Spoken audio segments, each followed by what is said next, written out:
내가 죽인 에피파니는 내 딸이에요. 당신은 전기 의자에 앉게 될 거야. 알고 있어요. 지옥에도 떨어질 것이요.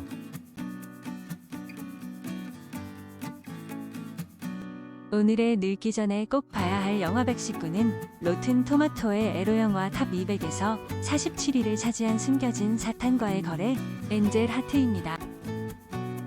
1955년 뉴욕의 사립탐정 해리 엔젤은 사이퍼라는 신사로부터 실종된 가수를 찾아달라는 의뢰를 받습니다. 사이퍼는 식당에서 해리 엔젤과 만났을 때 긴 손톱으로 삶은 달걀 껍질을 까면서 어떤 종교에서 말하기를 달걀은 인간의 영혼을 상징한다고 하더군요. 라고 말해 정체를 암시하네요. 실종된 가수는 2차 세계대전에서 받은 상처 때문에 심각한 신경외상을 입은 조니 페이버릿으로 알려진 사기꾼 존 리블링이에요. 페이버릿의 무능으로 사이퍼와의 불특정 담보에 관한 계약이 깨졌고, 사이퍼는 페이버릿이 포탄 쇼크로 급진적인 정신과 치료를 받던 한 민간 병원이 기록을 위조했다고 믿고 있었습니다. 해리는 병원에 가서 페이버릿의 기록이 알버트 파울러라는 내과 의사에 의해 위조되었다는 것을 발견하는데, 해리가 그의 집에 가자 파울러는 수년 전에 남녀에게 뇌물을 받고 위조했음을 인정합니다. 그 두 남녀는 물건이 손상된 페이버릿과 함께 도망을 쳤다는데, 해리는 파울러가 여전히 정보를 숨기고 있다고 믿어 그를 침실에 가둬두지만 다음 날 아침 자살한 시체로 발견되죠. 해리는 사이퍼와의 계약을 파기하려고 하지만 사이퍼가 그에게 거액의 돈을 제안하자 계속하기로 동의를 합니다. 그는 페이버릿에게 마가렛 크루스마크라는 부유한 약혼자가 있었지만 에반젤린 프라우드풋이라는 여자와 비밀 연애를 했다는 것을 곧 알게 됩니다. 해리는 뉴올리언스에 가서 마가렛을 만나는데, 마가렛은 사실을 믿지 않으며 페이버릿은 죽은 게 틀림없고 그렇지 않다고 해도 적어도 그녀에게는 죽었다고 말하죠. 애인인 에반젤린은 몇 년 전에 죽었지만 그녀의 17살 안달 에피파니 프라우드풋은 살아있었는데, 에피파니는 알고 있는 것이 없자 전 페이버릿 밴드의 블루스 기타리스트였던 토치를 추적합니다. 해리가 페이버릿의 행방에 대한 자세한 정보를 얻기 위해 무력을 사용하자 토치는 해리에게 마가렛이란 이름을 말하는데, 다음날 아침 형사들은 해리에게 토치가 살해당했다고 알리죠. 해리는 마가렛의 집으로 돌아와 마가렛이 살해된 것을 발견하는데, 강력한 힘을 가진 루이지애나의 총대 주교이자 마가렛의 아버지인 에단 크루스마크의 하수인들에게 공격을 당합니다. 호텔로 돌아온 해리는 문 앞에 서 있는 에피파니를 발견하고 그녀를 방으로 들이는데, 그곳에서 해리는 천장에서 피가 뚝뚝 떨어져 방의 이곳저곳으로 튀는 환영을 보게 되죠. 그 후 해리는 건보 오두막에서 크루스마크와 대면을 하게 되는데, 크루스마크는 자기와 마가렛이 페이버릿을 병원에서 데려간 두 남녀였다고 밝힙니다. 그리고 그는 페이버릿이 최고의 가수가 되는 대가로 자신의 영혼을 사탄에게 팔았던 강력한 심령술사, 즉 오컬티스트였다고 말해주죠. 덕분에 유명한 가수가 된 페이버릿은 자신이 악마를 속일 수 있다고 생각해 고대 문서에서 읽은 타인의 육신으로 새롭게 부활하거나 타인의 영혼과 자신의 영혼을 바꾸는 의식을 행했다고 합니다. 12월 31일 페이버릿은 타임스퀘어에서 젊은 군인을 납치해 사탄 의식을 행했는데, 그의 영혼을 훔치기 위해 그를 죽이고 여전히 뛰고 있는 그의 심장을 먹었습니다. 하지만 일이 완성되기 전에 페이버릿은 징집을 당하고 전쟁터에서 사고를 당해 기억을 잃고 12년 동안 타인의 기억 속에서 살아온 것이에요. 해리가 겪은 살인 사건들, 즉 눈에 총을 맞아 사망한 파울러, 잘린 성기가 목구멍에 박혀 사망한 트츠, 칼로 심장이 도려내어진 마가렛은 모두 사이퍼의 사주를 받아 해리 본인이 직접 저지른 것이었어요. 이야기를 듣던 해리는 화장실로 뛰어들어가 구토를 하고 돌아오는데, 크루스마크는 끓는 건보 가마솥에 빠져 죽어 있었어요. 해리는 마가렛의 집에 가서 해롤드라는 이름의 도장이 찍힌 병사의 인식표가 들어있는 꽃병을 발견하죠. 해리는 자신과 조니 페이버릿이 동일 인물임을 깨닫고 울부짖는데 사이퍼가 등장해 루이스 사이퍼가 루시퍼와 동음이여라고 말합니다. 사이퍼는 자신이 사탄임을 밝히는데 그의 눈이 빛나면서 드디어 자신의 소유를 주장할 수 있다고 선언을 합니다. 해리는 자신은 아무도 죽인 적이 없다고 하지만 거울에 비친 자신의 모습을 보면서 파울러, 투츠, 크리스마크, 에피파니 등을 죽인 그의 억압된 기억들이 밀려나오게 되죠. 모든 진실을 알게 된 해리는 자신과 에피파니가 사랑을 나눈 방으로 돌아갔으나 에파파니는 이미 엔젤에게 살해당한 지 꽤 시간이 지나 경찰들이 조사 중이었어요.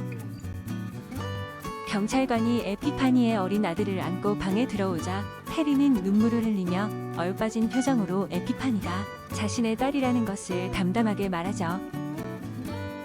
담당 형사는 해리에게 전기 의자에 앉게 될 것이라고 말하고 해리는 자신도 안다며 지옥에도 떨어지게 될 것이라고 말합니다. 그리고 방에 있었던 에피파니의 아들, 즉 해리의 손자의 눈이 악마의 눈처럼 이글거리면서 해리를 노려봐 사탄이 에피파니를 임신시킨 신비한 존재임을 암시하죠. 마지막 크레딧이 진행되는 동안 해리는 지옥으로 끝없이 내려가는 철제 엘리베이터 안에 서 있는데 화면이 검게 변하면서 사이퍼가 해리와 존이라고 속삭입니다. 레이첼입니다. 그럼 제가 영화의 뒷이야기와 만든 사람들에 대해 알려드리도록 하겠습니다. 엔젤 하트는 국내 개봉 당시 헐리우드 100주년 기념작이라는 해괴한 홍보를 했지만 흥행에 성공하지 못했는데 1,700만 달러의 제작비를 투입해 북미 흥행은 1,718만 달러였습니다. 소설은 1959년이 배경이지만 영화는 1955년을 배경으로 하고 있는데 근친상간과 근친살해라는 이중으로 잔혹하고 충격적인 결말을 갖고 있습니다. 오컬트계의 바이블이라 불리는 원작과 알런 파커가 만나 내용적으로나 비주얼적으로나 최고의 결과물을 만들어냈는데 특히 끝없이 지하로 내려가는 엘리베이터 엔딩씬은 지금도 회자되는 명장면입니다.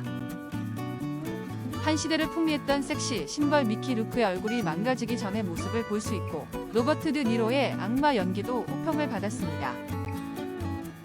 또한 개봉 당시 코스비 가족으로 최고의 인기를 구가하던 리사 보넷은 이 영화에서 과감한 노출로 구설수에 오르고 결국 코스비 가족 출연진에서 해고를 당했습니다.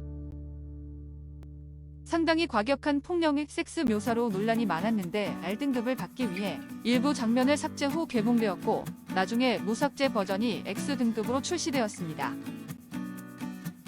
다만 카리브해의 기복신앙인 부두교를 악마의 종교로 편협하게 묘사한 것이 옥의 티인데 북중미 여러 나라에서 비난이 들끓었고 알란 파커는 미국 내 부두교 단체에 사과를 했습니다.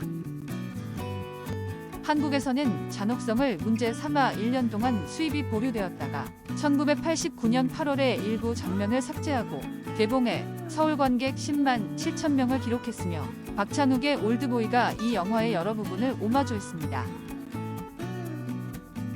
그럼 마지막으로 영화의 감독과 주연 배우를 알아보겠습니다.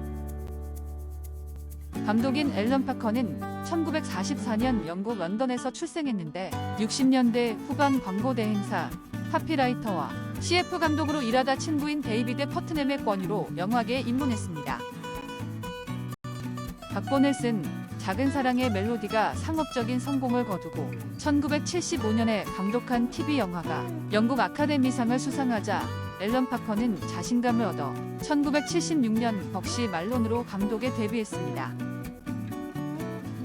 그 후 1978년 올리버 스톤이 각본을 쓴 두 번째 작품 미드나잇 익스프레스가 아카데미 2개 부문을 수상하면서 아카데미의 주목을 받게 됩니다.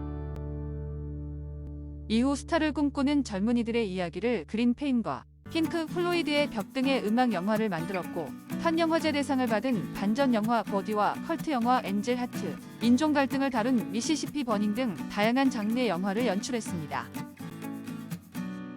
해리 엔젤 역을 맡은 미키 루크는 아마추어 복싱 선수 출신으로 보디히트에서 이름을 알렸는데 문역들 늑바 영화 보디히트에 소개되어 있습니다. 사이퍼 역을 맡은 로버트 드 니로는 뉴욕과 할리우드를 오가며 긴 세월 동안 명연기를 해낸 미국 영화계의 살아있는 전설로 최고의 연기파 배우를 꼽을 때 빠지지 않는 배우입니다.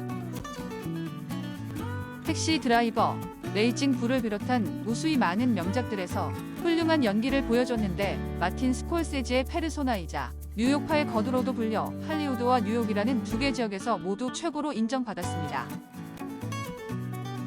전성기였던 70에서 90년대의 알파치노와 함께 미국 영화계를 대표하는 인물 중 한 명으로 메소드 연기를 발전시킨 드니로 어프로치의 창시자인데 트라이베카 영화제의 수장으로 유명하며 자신의 제작사인 트라이베카 프로덕션을 소유하고 있습니다.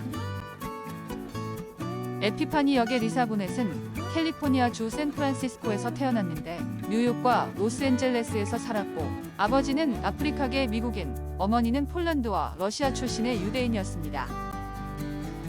16살 때에 히트 코미디 시리즈인 코스비쇼에서 데니스 헉테이블 역을 맡아 인기 여배우가 되었고 무명 음악가였던 레니 크라비츠와 1987년 결혼해 딸 조인을 낳았으나 93년 이혼을 했습니다. 마가렛 역의 샬롯 램플링은 베니스 영화제와 베를린 영화제에서 여우 주연상을 수상한 영국의 명배우인데 문역들 늑바 영화 잠재된 욕망의 분출, 스위밍풀에 소개되어 있습니다. 웃어도 예쁘고 웃지 않아도 예쁘고 눈을 감아도 예쁘다. 오늘은 내가 꽃이다. 나태주, 오늘의 꽃.